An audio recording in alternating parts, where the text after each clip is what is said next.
you mentioned, the previous Lubavitcher Rebbe came by boat, incidentally, from Sweden, and arrived here on the 9th day of Adar, 1940. The previous Rebbe was not in great health when he arrived here. He was physically tortured by the NKVD, the predecessors to the KGB and the like. He was, God forbid, given a death sentence, which miraculously he was able to escape. And even in exile they wanted to send him to was shortened dramatically. He was there for a very short time based on his initial sentence and the like. A lot of these things were literally miraculous in their own right. And as much as the previous Lubavitcher Rebbe might have been, he wasn't huge in physical stature, but he was a giant in leadership.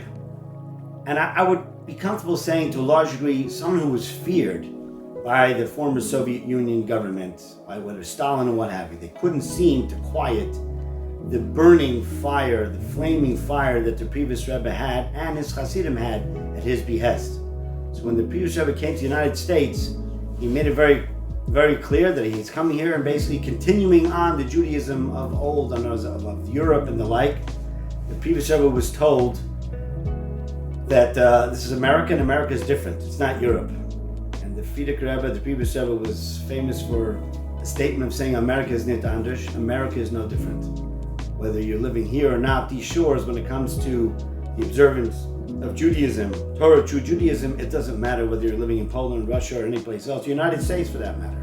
And he came here with that mandate. There was a tremendous amount of opposition, largely by other Jewish organizations who felt that in America, it's a different country, you have to blend into society, we're not the same people. Sadly, many Jews, listen, I'm not here to judge anybody, God forbid, but those who survived the horrors of the Holocaust, many Jews threw their tefillin overboard on the boat or the shetlach and the like because they're coming to a new country, changed their names and the like.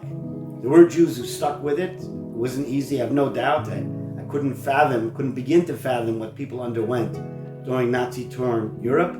But the previous Rebbe was someone who was stalwart in his belief and ultimately brought with him that belief to the United States of America, to these shores. He basically is the father of what we know today as the Hebrew school, the Sunday school movement. Started with Sunday school or release time, taking kids out of public school and the like. Again, there was tremendous opposition to it. But the previous Rebbe was not to be in any way, shape, or form swayed the opposite direction. On the contrary, he kind of dug his heels in, and now fast forward, 80 some odd years, and you see, Baruch Hashem, that the Chabad is flourishing in the world, and by extension, the Jewish world at large is growing and flourishing. Much of it thanks to his dedication and his hard work.